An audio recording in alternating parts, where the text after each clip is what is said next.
करते हैं पहले सिलेबस पे, थोड़ा देखते हैं सिलेबस क्या कहता है।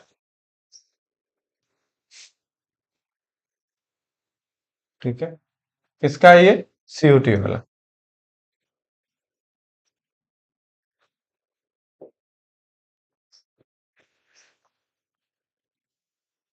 है ना, 2025 में देने वाले हो तो 2025 के लिए ही यहाँ पे देखते हैं। ओके, सिलेबस को भी देखोगे तो तुम्हें टोटल क्वेश्चंस मान लो 75 आता है।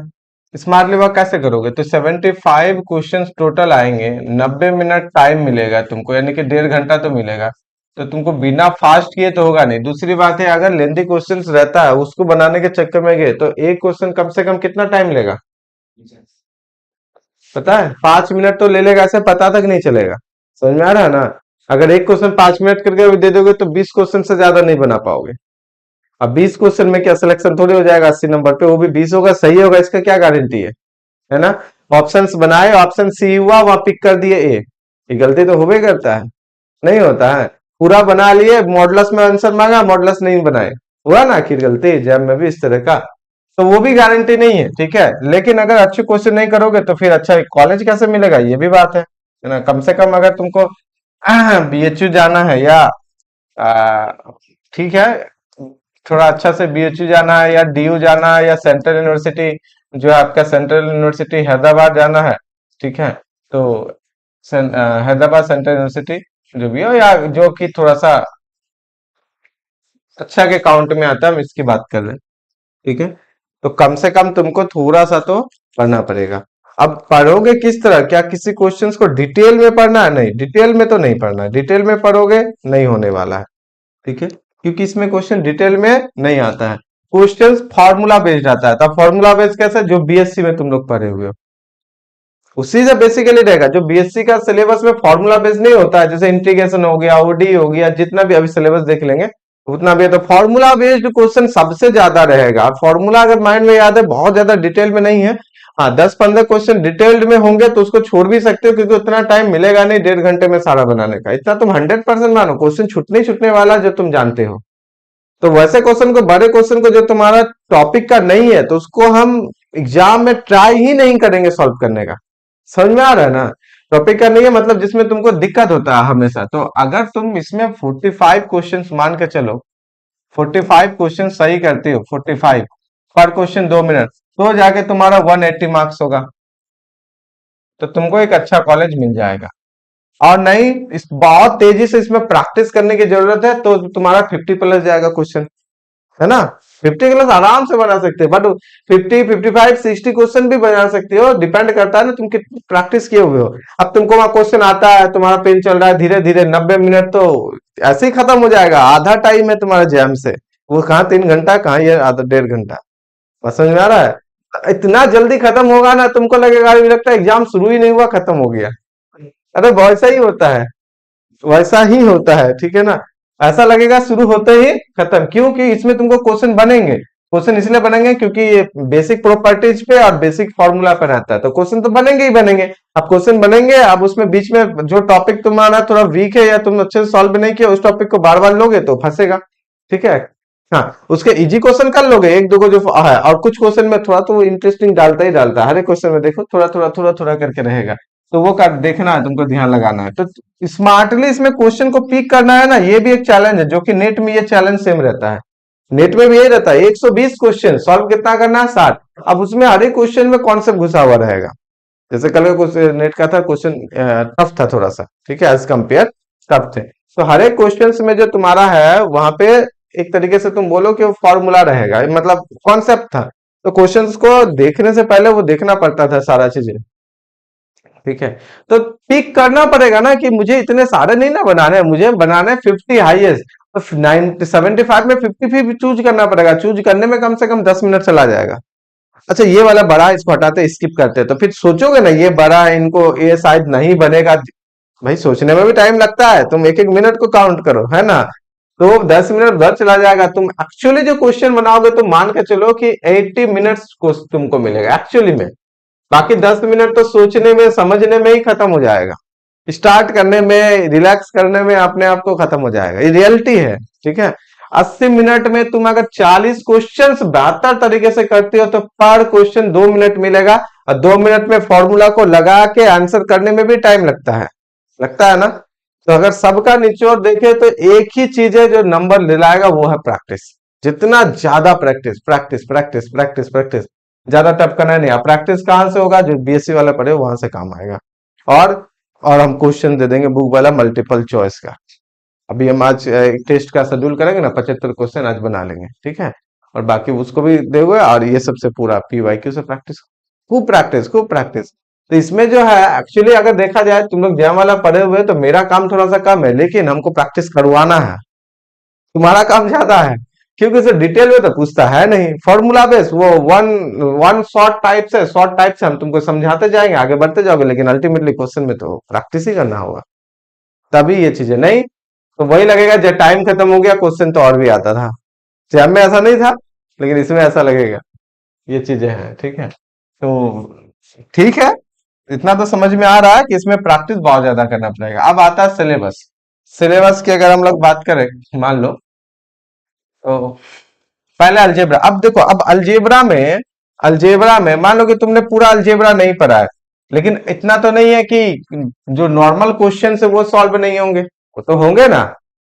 अगर पूरा अलजेब्रा नहीं पढ़ा है तो हम छोड़ देंगे। मान लो कि हमने रिंग नहीं पढ़ा है, रिंग जैम में भी नहीं था, तो चलो ठीक, रिंग नहीं पढ़े, prime ideal, maximal ideal, field और क्वेश्चन फील्ड, ये अगर नहीं पढ़े, नहीं पढ़े हो, लेकिन कम से कम ग्रुप होमोमॉर्फिज्म क्वेश्चन ग्रुप तो पढ़े ही है यहाँ तक। और यहाँ तक के क्वेश्चन तो ऐसे भी जैम में भी फॉर्मूला बेस्ड होते हैं, यहाँ तो सिर्फ फॉर्मूला ही फॉर्मूला होगा, होगा ना। तो कम से कम इसके क्वेश्चंस बना सकते हो। हाँ, किसी पेपर में क्वेश्चन एक दो टफ हो गए तो किसी पेपर में इजी रहेंगे, लेकिन यहां से यहां तक के लिए अगर बात करें ना, तो एटलीस्ट तुम्हारा जो है एटलीस्ट रहेंगे, मतलब 6 से 8 क्वेश्चन तो होगा ही होगा, कम से कम, जो कि आराम से बनेगा। 6 से 8 क्वेश्चन हो जाएगा इसमें से, जो तुम्हारा जैम का सिलेबस तक है। ग्रुप, सब group, एविलियन group, non एविलियन group, cycle group, permutation group से तो कम 2-3 क्वेश्चन रहेगा, ऐसा नहीं। अल्टरनेटिंग ग्रुप से किसमें, अरे तो तुम फील्ड वाले क्वेश्चन को समझ नहीं पाते हो ना, बहुत सारा, कि ये फील्ड के क्वेश्चन है, ये भी तो बात है ना, तुम पढ़े नहीं ना अभी तक। हल्का फुल्का फील्ड क्या, अब इस फील्ड में बहुत सारा टॉपिक अलग अलग आ जाता है। कुछ क्वेश्चन ऐसा लगेगा कि अलजेब्रा का है कि लिनियर अलजेब्रा का है, समझ में आ रहा है ना। इससे रहता है, हम तुमको दिखाएंगे, वो पता नहीं चल रहा होगा कभी कभी तुमको। रिंग के क्वेश्चन जो है, अब जैसे कि प्राइम आइडियल लिख देंगे, अब प्राइम आइडियल में पता चलेगा कि आइडियल है कि प्राइम डील आइडियल है, तो किस टॉपिक से है, समझ में आ रहा है ना। इसीलिए रहता है 6 से 8 क्वेश्चन रहता है, 75 में से 6 से 8 क्वेश्चन अलजेब्रा से रहता है, हम देखे हुए हैं। बात यह है, लेकिन उनको छोड़ो ना, तुम यहां से यहां तक भी कर लोगे तो क्या 3 से 4 क्वेश्चन नहीं होगा, हो जाएगा। इसी में से तुम जो तुम बोल रहे हो ना, जो 3-4 क्वेश्चन रहते हैं, वो वही वाला से समझ में आता है, ठीक है। अब यहाँ पे अगर तुम देखोगे वेक्टर स्पेस से, लिनियर अलजेब्रा से, तो ये तो तुम पढ़े हो ऑलमोस्ट ऑलमोस्ट, इसमें तो सारा का सारा ही पढ़े हो। इसमें कितने क्वेश्चन आएंगे तुम्हारे, ये बोलो। इसमें 6 से 7 मिनिमम आएगा, इसमें से मान के चलो ना तुम्हारे, हम तो मुझे तो लगता है कि 8-9 क्वेश्चन आएंगे, ठीक है। क्योंकि नेट में सिर्फ 15-16 क्वेश्चन रहता है, जेम में तुम्हारा रहता है कम से कम 6-7 क्वेश्चन। जेम में 6-7 क्वेश्चन एटलीस्ट रहता है, क्योंकि फिर वहां पे 2 मार्क्स के भी आ जाते हैं, 1 मार्क्स के भी आ जाता है, तो तुम्हारा पूरा मिला के 18 नंबर के करीब करीब जेम में रहता है कि नहीं रहता है, 18 नंबर, 17 नंबर या 20 नंबर के रहते हैं तुम्हारे मैट्रिसेस और लीनियर अलजेब्रा मिला के। अगर साइज 100 में से 20 आ गया तो भी तो तुम्हारे 6 क्वेश्चन कम से कम हुए, उस हिसाब से तो ज्यादा ही हो गए। 60 में से 6 क्वेश्चन, 10% के हिसाब से तो 10 नंबर हुआ फिर। हाँ, कम से कम 12-12 क्वेश्चन, 11 क्वेश्चन रहता है एग्जाम में। इसमें हमने 8 से 9 ही बोले, जबकि 9-10 से ज्यादा ही रहता है ये टॉपिक से। फिर वेक्टर स्पेस, लिनियर ट्रांसफॉर्मेशन से, अब इसमें बताओ, इसमें हमको नहीं लगता है कि जितना हमने सिलेबस में लिखा है तुमको या पढ़ाया एग्जाम में, कि उससे बाहर में कोई फॉर्मूला से ये क्वेश्चन देता होगा, नहीं देगा है। तो ये तो तुम खुद से बना सकती हो, तुमको बोल रहे हैं परमिट, ठीक है। तो इस वाला को टारगेट करना। अब इसमें से कुछ क्वेश्चन नहीं भी बनेगा, जो कि लीनियर ट्रांसफॉर्मेशन वाला है, टी वाला है, टफ अगर होगा तो, अरे 8-9 क्वेश्चन पूछता है, तुम कम से कम 7 का ट्राई करना कि 7 क्वेश्चन मेरा बन जाए इससे अच्छा से। बनने का मतलब ये है कि जल्दी बने, बन तो जाएगा लेकिन टाइमिंग का कमी रहेगा, तो बनने का मतलब थोड़ा सा जल्दी बने, जल्दी, तो जल्दी बने तो ये आराम से तुम्हारा बन जाएगा, ठीक है।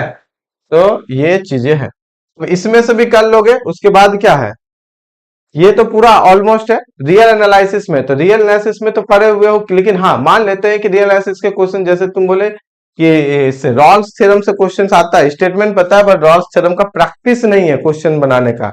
रॉल्स थ्योरम जो है फंक्शन ऑफ वन वेरिएबल में रॉल्स हो गया, लेग्रांज हो गया, वो सारा मीन वैल्यू थ्योरम में आता है, क्वासी मीन वैल्यू थ्योरम। उसका प्रैक्टिस करना पड़ेगा, वो बुक से भी क्वेश्चन करना पड़ेगा, प्लस एक्स्ट्रा में भी वो सोचना पड़ेगा, क्योंकि फंक्शन ऑफ वन वेरिएबल में तुम्हारे या रियल एनालिसिस में यही एक टॉपिक है मीन वैल्यू थ्योरम से रिलेटेड, जिसमें कि क्वेश्चन फंसता है, मतलब क्वेश्चन सॉल्व नहीं होता है इन जनरली। ज्यादातर क्वेश्चन इधर उधर कर देगा थोड़ा सा ना, तो सोचना पड़ेगा, ट्रिकी हो जाता है। मीन वैल्यू थ्योरम से ही करते हैं ज्यादातर, बाकी मैक्सिमम मिनिमा ये सबसे तो बहुत हद तक हो जाता है, बट मीन वैल्यू थ्योरम से ही प्रॉब्लम होता है। जैसे कि यहाँ पे है ये है ना, ये रॉल्स थ्योरम हो गया, उसके बाद तुम्हारे कॉची हो गए, तो इसी से थोड़ा क्वेश्चन फंसता है, इसी से थोड़ा क्वेश्चन फंसता है तुम्हारा। जैसे यहाँ पे रॉल्स थ्योरम हो गया, कॉची टेलर्स थ्योरम हो गया। अब बाकी कुछ तो चीजें तुमको पता है। पहला अगर देखे sequence series of real number, जितना हम तुमको लिखा है सीक्वेंस का कन्वर्जेंट ऑफ सीक्वेंस के लिए लिमिट लिमिट कॉची थ्योरम और लिमिट दो था ना, उसके बाद सिजारोस था, उसके बाद तुम्हारा कॉची सीक्वेंस था, कन्वर्जेंट होता है, उसी से ही रिलेटेड क्वेश्चंस रहेगा। बट क्वेश्चन में वो थोड़ा प्रैक्टिस करना पड़ेगा। अब जैसे टेस्ट में है, तो टेस्ट में तो जितना सारा टेस्ट हम तुमको स्टेट वाइज लिखा हुआ है, तुमको पता है इसमें कुछ कुछ टेस्ट पूछेगा कि बताओ इनमें से कन्वर्जेंट के लिए कौन सा टेस्ट सही है। खाली पीस हर साल हर साल P series P greater than 1 है, यहाँ पी सीरीज टेस्ट है ना, कि पी ग्रेटर देन 1 है तो बस वो ग्रेटर देन 1 लगा और कन्वर्जेंट हो गया। अब मान लो कि इस साल पी सीरीज ना पूछे, रेशियो टेस्ट से पूछ ले, रूट टेस्ट से पूछ ले, तो टेस्ट में बहुत ज्यादा डिटेल में नहीं भी जाओगे, बस टेस्ट तुम्हें पता है तो काम बन जाएगा। कितना सारा टेस्ट माइंड में है अभी बताओ तो? 6-7 माइंड में है, जबकि है तो 15 साल लगभग, ऑलमोस्ट ऑलमोस्ट ज्यादा ही है। कुमार टेस्ट, इंटीग्रल टेस्ट वो नहीं पता है, उतना दूर तक नहीं जाता है। देखो रेशियो टेस्ट, रूट टेस्ट तुम्हारा, और क्या बोलता है geometric series test, p series test, logarithmic test, higher logarithmic test, है ना। बहुत तो जाएगा तो डी मॉर्गन बर्टन भी जाएगा, और मैक्सिमम क्वेश्चन तो क्वासी रूट टेस्ट और डिलेम्बर रेशियो टेस्ट से ही रिलेटेड रहता है। P series test comparison test रहेगा, दोनों type, limit comparison, normal comparison, है ना, सेकंड टाइप फर्स्ट टाइप दोनों रहेगा। राविज हो गया, राविज वगैरह से तो बहुत हो गया। आगे तुम सोचोगे de Morgan Bertrand, higher logarithmic, Kummer test, Cauchy integral test भी कुछ हद तक रहता है, लेकिन बहुत ज्यादा नहीं रहता है। कुमार टेस्ट वगैरह तो सब तो छूता ही नहीं है ना।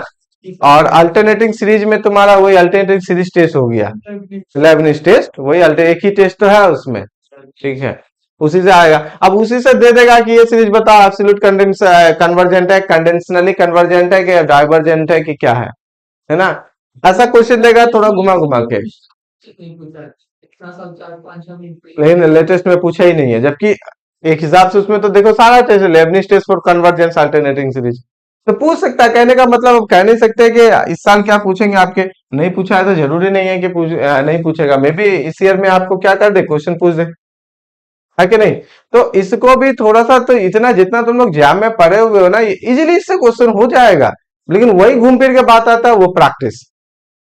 प्रैक्टिस नहीं रहेगा, लगेगा कि अरे ये बना हुआ तो है, सॉल्व भी किया बट अभी सॉल्व नहीं हो रहा है, इसमें प्रैक्टिस ही करना पड़ेगा। तो प्रैक्टिस कैसे करोगे, बार बार बार बार बार बार जो भी फॉर्मूला है ना उसको बार बार देखना पड़ेगा, बार बार देखना पड़ेगा, यही करना ही पड़ेगा, कोई दूसरा उपाय है नहीं। जो तुम्हारे नोट्स है, नोट्स को निकाले, जैसे हमने एक जगह सारा टेस्ट लिखा हुआ है, एक साथ में लिखाते गए ना, नोट नोट नोट स्टार्ट करते हैं, तो उसको लिखो। अच्छा प्रैक्टिस करने का तरीका भी होता है, तुम सोचोगे कि खाली पढ़ लिए, अच्छा ये इंटीग्रल टेस्ट है, इंटीग्रल टेस्ट है, और उसके बाद छोड़ दिए, वैसा में तुमको लगता है दिमाग में जाएगा, रहवे नहीं करेगा। तुमको उसके साथ लिखना पड़ेगा फिर कि अच्छा जैसे पी सीरीज टेस्ट है, तो तुमको लिखना पड़ेगा कि सीरीज 1/n⁴ होता है, जहां पे p ग्रेटर देन में कन्वर्जेंट होते हैं, इस तरह से करके, राइट। और p less than equal to 1 में क्या होता है, डाइवर्जेंट होता है। फिर दिमाग में चलेगा अच्छा लेस देन इक्वल टू 1 में डाइवर्जेंट होता है, अगर 1 कर देते हैं तो सीरीज 1/n ये डाइवर्जेंट है। बता सकते हो कि ये डाइवर्जेंट कौन से टेस्ट से होता है, पी सीरीज। कैसे पी सीरीज लगाओगे, पी सीरीज तो ये कहता है कि लेस देन इक्वल टू 1 में डाइवर्जेंट तो है, लेकिन इक्वल टू 1 में पी सीरीज टेस्ट पे तुम उसको थोड़ी कर पाओगे, खुद अपने आप को थोड़ी करेगा वो, समझ में आ रहा है ना। ये तो पी सीरीज में प्रूफ करोगे तो होगा कि लेस देन इक्वल टू 1 में डाइवर्जेंट, इसका तो हमने ना नाम दिया पी सीरीज टेस्ट, एक तरीके से, क्योंकि हमने पी रख दिया था यहाँ पे पावर। तो पी अगर ग्रेटर देन 1 है तो हम लोग बहुत अलग अलग टेस्ट लगा सकते हैं। पीसी टेस्ट कोई अपना स्पेशल नहीं रखता, प्रूव नहीं है। PC test in the sense कि अगर पी ग्रेटर देन 1 करते हो तो इजिली इसे तुम कॉसी रूट टेस्ट से शो कर सकती हो कि कन्वर्जेंट है, कॉसी रूट टेस्ट से प्रूव भी कर सकते हैं, है ना। पी लेस देन 1 है, same again Cauchy root test से हम शो कर सकते हैं कि ये डाइवर्जेंट हो जाएगा, ठीक है। बट अगर पी इक्वल टू 1 है तो कॉसी रूट टेस्ट फेल हो जाता है ना, रेशियो टेस्ट भी फेल हो जाएगा। उस केस में इसको कैसे करोगे कि ये कन्वर्जेंट है या डाइवर्जेंट है? Cauchy condensation test. नहीं जी, सिंपल सा सोचो ना, सीक्वेंस में हम बताए हुए हैं, जब सीक्वेंस में इसको सीक्वेंस ऑफ पार्शियल सम करके लिख सकते हैं, या जब सीक्वेंस बताए थे इन टर्म्स ऑफ सीरीज, तो यही है कि जो तुम्हारा डिफिनेशन है, बेसिक डिफिनेशन ऑफ कौन सा तुम्हारा कॉची थ्योरम। कॉची तो हाँ, कॉची थ्योरम कौन सा, जो कन्वर्जेंट के लिए आता है सीक्वेंस में। अगर कोई सीक्वेंस कन्वर्जेंट है तो कॉची सीक्वेंस है, कॉची सीक्वेंस है तो कन्वर्जेंट है। कॉची क्राइटेरिया फॉर कन्वर्जेंस याद है, इस तरह से रहता था कि mod a n minus a m less than epsilon for all n greater than equal to, इस तरह से याद है, जिसका 3 केस अलग अलग लिखाए थे कि अच्छा a n minus a m plus 1 कर दो, पी कर दो, फिर पी का वैल्यू 0 1 2 करके, या A P minus A Q कर दो, जहां पी क्यू कोई भी नेचुरल नंबर है, याद है ना। तो यहीं से ना ये शो होता है कि इसका सीरीज का जो ये वैल्यू है हम लोग एप्सिलॉन से बड़ा बना देते हैं, 1/2 से बड़ा बना देते हैं, याद है। तो वहीं से ये शो होता है कि ये जो सीरीज है दैट इज, वहां तो सीक्वेंस में काम करते हैं, इसी को हम लोग क्या मान लेते हैं, एक सीक्वेंस। इसको क्या मान लेते हैं, सीक्वेंस। अगर सीक्वेंस ए एन इस तरीके से है, इस तरीके से सीक्वेंस में है, तो ये हम लोग इजिली यहां से शो कर सकते हैं। तो इसका मतलब वहां पे ये जो सीक्वेंस है ये डाइवर्जेंट है। चूंकि ये सीक्वेंस पॉजिटिव टर्म सीक्वेंस है और डाइवर्जेंट है, तो यह पक्का अनबाउंडेड होगा। पॉजिटिव टर्म है ना, सारा तो नेगेटिव पॉजिटिव अल्टरनेट है नहीं, पॉजिटिव टर्म है और ये डाइवर्जेंट, मतलब ऐसा नहीं बोल सकते तुम, ऐसा बोल सकते कि ये सीक्वेंस कन्वर्जेंट नहीं है। क्या नहीं है, कन्वर्जेंट नहीं है, ठीक है। अगर कोई सीक्वेंस कन्वर्जेंट नहीं है तो उसका फिर केसेस बनने लगता है। मान लो कोई सीक्वेंस हमने तुम्हें दिया A N equal to sequence ये सीरीज 1/n, ये सीक्वेंस मुझे पता चला कि ये 1/r करो, क्या करो 1/r, 1/r, और r का वैल्यू आपका ले लो 1 से लेकर n, 1 से लेकर n। तो ये पॉजिटिव टर्म सीक्वेंस है। पहला टर्म क्या होगा 1, दूसरा टर्म क्या होगा 1, हाँ सीरीज में 1 + 1/2, तीसरा टर्म कितना होगा 1 + 1/2 + 1/3, n का वैल्यू 3 ना डालोगे जी, r तो रन करते जाएगा। चौथा n4 करोगे 4, तो 1 + 1/2 + 1/3 + 1/4, पता चल रहा है ना। तो हर एक टर्म को अगर देखो तो मोनोटोनिक इंक्रीजिंग है। पहला में 1 है, दूसरा में 1 के साथ 1/2 एक्स्ट्रा आया कि नहीं आया, तीसरा में कितना आया 1/3 और भी एक्स्ट्रा में आ गया। जैसे तो अगर तुम लिखोगे a1 तो a1 है 1, a2 है 1 + 1/2, a3 तो a3 को देखोगे 1 + 1/2 + 1/3। सिर्फ ऑब्जर्वेशन करो, देखो इससे हम 4 क्वेश्चन निकाल देंगे। देखो तो यहां से ये इंक्रीज करता है, इंक्रीज करता है, इंक्रीज करता है, तो बाय मैथमेटिकल इंडक्शन लगाएंगे तो मुझे पता चल जाएगा कि ये जो सीक्वेंस है जो कि इन टर्म्स ऑफ सीरीज है ये मोनोटोनिक इंक्रीजिंग है ना। अब फिर यहां से दिमाग में जाएगा अच्छा मोनोटोनिक इंक्रीजिंग होता है, तो मोनोटोनिक इंक्रीजिंग में क्या क्या पॉसिबिलिटी है ना। तो मोनोटोनिक इंक्रीजिंग है अगर वो बाउंडेड है सीक्वेंस तो कन्वर्जेंट, क्योंकि बढ़ रहा बढ़ रहा बढ़ रहा बढ़ रहा, अगर रोक दिए ऊपर से तो कन्वर्जेंट, जहां रोके वही तुम्हारे सुप्रीमम भी हो जाएंगे और वो कन्वर्ज भी करेगा। तो every monotonic increasing which is bounded above is convergent. इस स्टेटमेंट को भी हम लोग क्वेश्चन बना सकते हैं, है कि नहीं। अब सोचो मोनोटोनिक इंक्रीजिंग है और वो कन्वर्जेंट नहीं है, तो सीक्वेंस का नेचर क्या होगा अनबाउंडेड, एग्जैक्टली अनबाउंडेड होगा 100%।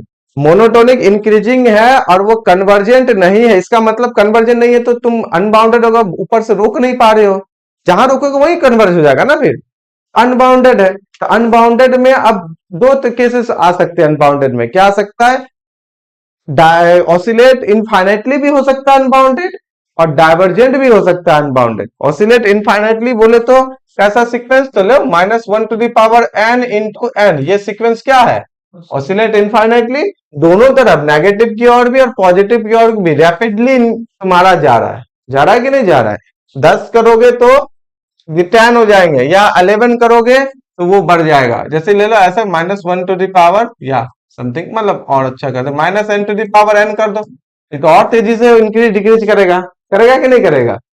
ठीक है, बहुत तेजी से एक टर्म बहुत पॉजिटिव तो एक टर्म एकदम बहुत नेगेटिव हो रहा है ना, इस तरह से। तो अब कोई सीक्वेंस ये भी तो अनबाउंडेड है, तो यहां से सिर्फ इतना पता चला था कॉसी थ्योरम और quasi criteria, quasi general principle of convergence, जो भी बोलो इसको, कॉसी है तो कन्वर्जेंट है, कन्वर्जेंट है तो कॉसी है ना, ये है कॉसी थ्योरम्स ऑन सीक्वेंस। तो वहां से ये पता चला था कि इसका वैल्यू हम अपसाइलन, मतलब अगर 1/2 लेते हैं उससे बड़ा कर सकते हैं, इसको अगर 2 गुना कर दो m का 2m कर देते हैं, हम लोग देख चुके हैं, ये ग्रेजुएशन में भी देखे हैं। ठीक है, तो ये चीज है, तो यहां से पता चल गया था कि ये जो है ना कन्वर्जेंट नहीं है, कन्वर्जेंट नहीं है तो ऑसिलेट भी कर सकता है और डाइवर्जेंट भी हो सकता है। फिर बात आता है कि पता चला मोनोटोनिक इंक्रीजिंग है, मोनोटोनिक इंक्रीजिंग और कन्वर्जेंट नहीं है, इसका मतलब 100% वो अनबाउंडेड है। अनबाउंडेड में चूंकि मोनोटोनिक इंक्रीजिंग है तो 100% ये डाइवर्जेंट ही होगा। ऑसिलेट क्या होता है, या तो ऑसिलेट इनफाइनाइटली एक बहुत पॉजिटिव एक नेगेटिव, एक ऐसा चलेगा, ऐसा ऐसा ऐसा ऐसा, ये होता है ना ऑसिलेट इनफाइनाइटली, yes, yes. इधर जाएगा है ना। लेकिन तुम्हारा क्या हो रहा है, ये तो मोनोटोनिक इंक्रीजिंग, एक साइड जा रहा है, एक साइड जा रहा है, एक साइड। तो इससे क्या पता चला कि ये 100% डाइवर्जेंट होगा। क्या होगा? डाइवर्जेंट 100%, है ना। तो कई सारा कॉन्सेप्ट निकल के आ गया है। कोई सीक्वेंस कन्वर्जेंट नहीं है, a sequence which is not convergent, then possibility क्या आएगा, the sequence may be oscillating, may be oscillating finitely, may be oscillating infinitely, may be divergence to plus infinity, may be divergence to minus infinity. 6 को possibility है ना। ये कभी नहीं सोचना कि जो कन्वर्जेंट नहीं है तो तुरंत डाइवर्जेंट है, नहीं, कन्वर्जेंट नहीं है तो ऑसिलेट भी हो सकता है Yes. और डाइवर्जेंट भी हो सकता है। ठीक है, तो ये चीजें, हाँ, अब कन्वर्जेंट नहीं है और पॉजिटिव टर्म सीक्वेंस है, कन्वर्जेंट नहीं है और पॉजिटिव टर्म सीक्वेंस है तो पक्का डाइवर्जेंट है, ऑसिलेट होगा नहीं। तो छोटा छोटा कॉन्सेप्ट पे ही तो क्वेश्चन रहता है, उसी तरीके से तो ये एक्चुअली में आता है तुम्हारे इससे। अब अगर तुमको यही क्वेश्चन पूछ दे कि बताओ ये जो सीरीज है कौन से टेस्ट से हम लोग चेक करते हैं कि ये सीरीज, सॉरी, ये जो सीक्वेंस है कौन से टेस्ट से चेक करते हैं कि ये डाइवर्जेंट है, वहां पे नाम रहेगा Leibniz test, root test, ratio test, p series test, Cauchy test, समझा रहा है ना। 4 को ऑप्शन दे देते हैं उसी में से, तो ये कॉसी से जाता है, वो भी कॉसी का सीक्वेंस वाला से। अब तुम इसमें पी लगा दोगे गलत हो जाएगा, पी से तो कहता है, लेकिन पी का अपना प्रूफ कैसा है, पी इक्वल टू 1 में डाइवर्जेंट होता है, कहां से शो हो रहा है, वो यहां से एक्चुअली शो हो रहा है। और जब हम सारा कंक्लूजन निकालते हैं कि अच्छा पी ग्रेटर देन 1 होता है तो ये कन्वर्जेंट हो रहा है, लेस देन 1 में डाइवर्जेंट हो रहा है, इक्वल में डाइवर्जेंट हो रहा है, तो इसको एक अलग नाम दे दिया तीनों को मिला के। जबकि ग्रेटर देन 1 और लेस देन 1 तुम्हारा रूट टेस्ट बताता है, ठीक है, तो हमने एक नाम दे दिया उसको कि इसको पी सीरीज टेस्ट कहते हैं, लेकिन प्रूफ तो रूट टेस्ट में होता है और इक्वल टू 1 के लिए यहां से होता है। तो ये चीजें हैं, तो क्वेश्चन यही सब में रहेगा। बहुत ज्यादा क्वेश्चन पे ये नहीं करना है, सीयूटी वाला पे बहुत ज्यादा क्वेश्चंस पे ये नहीं करना है कि हाँ एकदम सभी बनेगा, नहीं तो फिर वो होगा क्या ना कि पढ़ के भी फिर वो तुम भरम में रह जाओगे। तो आराम से बन सकता है। अब यहाँ पे आता है तुम्हारे तो इसमें जो जैसे बोले कि रॉल्स थ्योरम पे, है ना, रॉल्स थ्योरम पे थोड़ा सा। अब मुझे ये बताओ परमित, याद है ये सब में से कुछ, इस सब का क्वेश्चन टफ नहीं रहेगा, हम बोल रहे ना लिमिट कॉन्टिन्यूटी डिफरेंशिएशन, ये सब का क्वेश्चन बन रहा है, बताओ पहले तुम्हारा बनाए हुए नहीं किया तो एक बार थोड़ा ट्राई करो। अगर देखो कॉन्टिन्यूटी तो आई थिंक कर सकती हो, आसान है। अरे left hand limit, right hand limit, functional value, यही ना चेक करना है, और 1 वेरिएबल पे है ना, है और कितना करना है। लेफ्ट हैंड लिमिट क्या होता है, जिस पॉइंट पे करना है, ए पॉइंट पे तो ए प्लस एच चेक कर देंगे, अगर राइट हैंड करना है तो लेफ्ट हैंड में क्या हो जाएगा, एफ ए माइनस एच कर देंगे, और फंक्शनल वैल्यू क्या आ जाएगा जिस पॉइंट पे, अगर ये दोनों बराबर है तो लिमिट एग्जिस्ट करता है, और एफ ए के बराबर है तो कंटिन्यूअस है। अरे आसान है, टफ नहीं है, ये आसान है। हाँ, रॉल्स थ्योरम का बोलोगे क्वेश्चन तो मानते हैं कि इसमें थोड़ा सा कॉन्सेप्ट से वो घुमाता है क्वेश्चन को, डायरेक्ट डायरेक्ट नहीं देगा। Rolle's theorem mean value theorem वाला सारा देगा, जैसे रॉल्स थ्योरम, टेलर्स थ्योरम, ठीक है, मीन वैल्यू थ्योरम में जितना भी आता है वो तुम्हारा क्वेश्चंस को थोड़ा सा बनाएगा, बट बाकी का क्वेश्चंस कर सकती है, बहुत बड़ी बात नहीं है, बहुत बड़ी बात नहीं है। हाँ, तो मुझे ये बताओ पॉइंट्स एंड टोपोलॉजी जो पार्ट बीएससी वाला पढ़ाए थे वो दिमाग में है? नहीं है ना, एक बार तब उसको रिवीजन करा दिया जाएगा। जैसे इंटीरियर पॉइंट क्या होता है, इंटीरियर पॉइंट क्या होता है? कलेक्शन ऑफ ऑल पॉइंट्स जिसके लिए कोई नेबरहुड मौजूद हो, है ना? नेबरहुड क्या होता है? नेबरहुड एक ओपन इंटरवल, एक तरह से मान के चलो, अभी हम शॉर्टकट बता रहे हैं। देखो, नेबरहुड होने के लिए एक पॉइंट चाहिए होता है, एक पॉइंट जो एक ओपन इंटरवल पे बिलोंग करता हो और वो ओपन इंटरवल सबसेट होता हो किसी अनदर सेट का, तो जो अनदर सेट है उसको कहते हैं नेबरहुड ऑफ दैट पॉइंट। और जिस पॉइंट का नेबरहुड होता है उस पॉइंट को कहते हैं इंटीरियर पॉइंट। मतलब कि अगर नेबरहुड तुम्हारे पास है तो इंटीरियर पॉइंट भी है, अगर इंटीरियर पॉइंट है तो नेबरहुड है। तो डिफिनेशन याद है? देखो हम डिफिनेशन, अगर हम लोग बोलेंगे कि अल्फा को, अल्फा इज, या हम लोग ऐसा बोलना चाहते हैं, ठीक है, ऐसा बोलना चाहते हैं कि जो ये एस है ना, S is a neighbourhood. Neighbourhood किसी पॉइंट का होता है ना? नेबरहुड किसका होता है? पॉइंट पॉइंट का। नेबरहुड खुद क्या होता है? एक सेट होता है। तो कोई सेट जो है, क्या हो रहा है, इसको कैसे करना पड़ेगा, एस जो होंगे इसको हम लोग कह सकते हैं बच्चे की, s is a neighbourhood, neighbourhood of किसका? Of point, of point a, if if there exists an open interval I such that A belong करना चाहिए आई पे और आई पूरी तरीके से कहा होना चाहिए?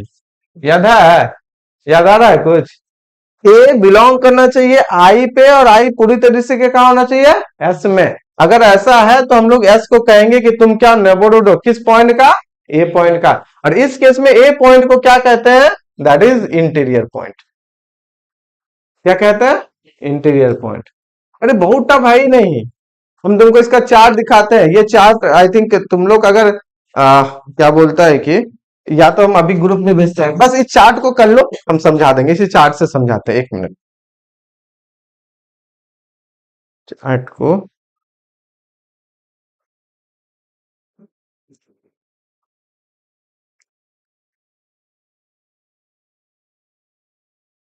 भी तुम्हारा है ना, क्या क्या interior point, limit point, open set, close set, bounded set, connected set, okay, compact set, compact set, connect. अभी हम उसको अभी रफली तुमको समझा देंगे ना एक एक क्लास में, वो पूरा का पूरा क्वेश्चन बनने लग जाएगा।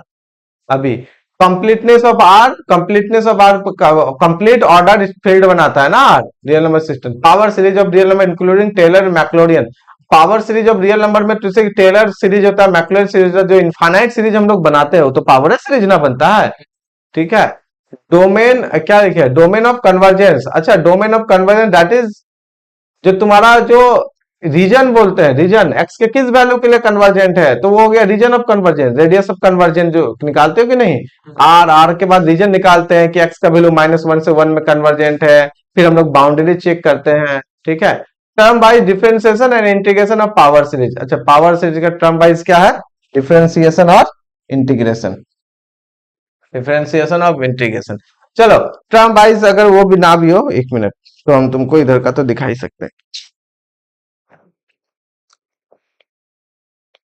अरे वो चार्ट देते हैं और इस चार्ट से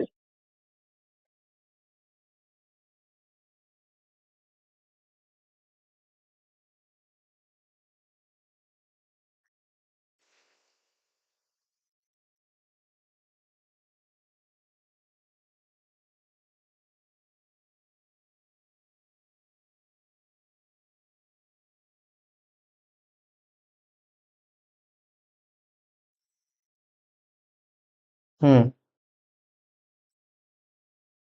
चलो तुमको यहां से थोड़ा सा रफली हम पॉइंट से टोपोलॉजी को समझाते हैं, समझो। लिखना यहाँ से, ठीक है, लिखना क्या समझना। सिलेबस को एक झलक और देख ले, इसी को हम अभी पढ़ा देते हैं, तुम्हारा रिकॉल हो जाएगा पूरा का पूरा। देखो एक एक क्लास में कैसे खत्म हो जाता है, ठीक है ना।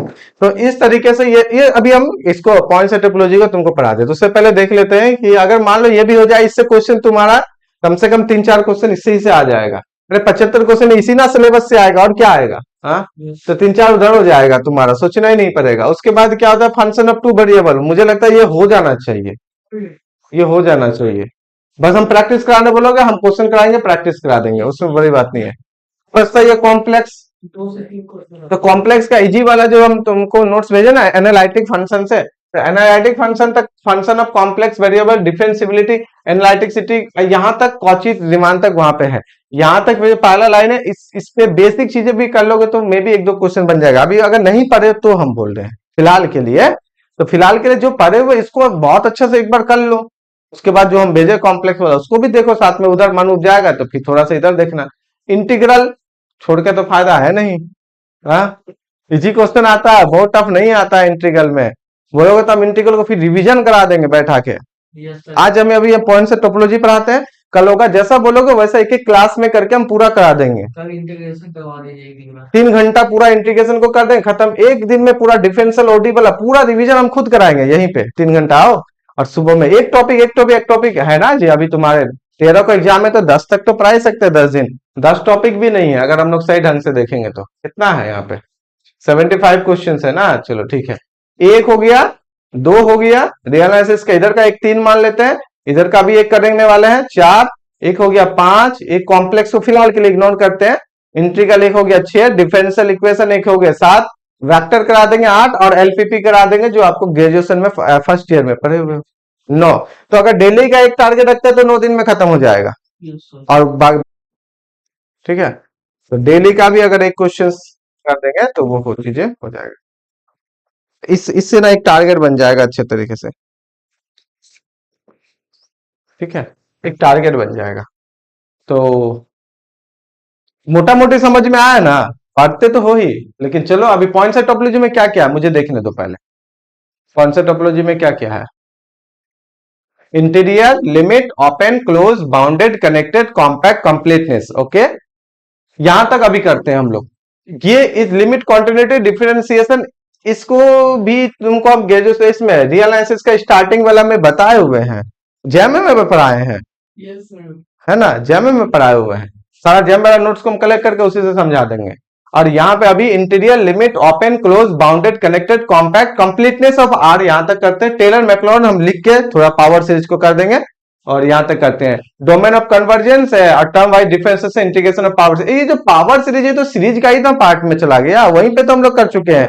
Radius of convergence that is r and region of convergence. तो region of convergence nothing but domain of the convergence. एक क्वेश्चन आता है सर रेडियस को कन्वर्ट करने के लिए बस। हाँ, तो बस काहे के लिए दिमाग लगाएंगे उतना फिर। ठीक है, इतना कर देते हैं और फिर इधर का आगे भी कर देंगे। चलो ठीक है, तो सिलेबस को समझ में आया। अब हम लोग क्लास की ओर आगे बढ़ते हैं, इतना हो जाएगा तो सही है।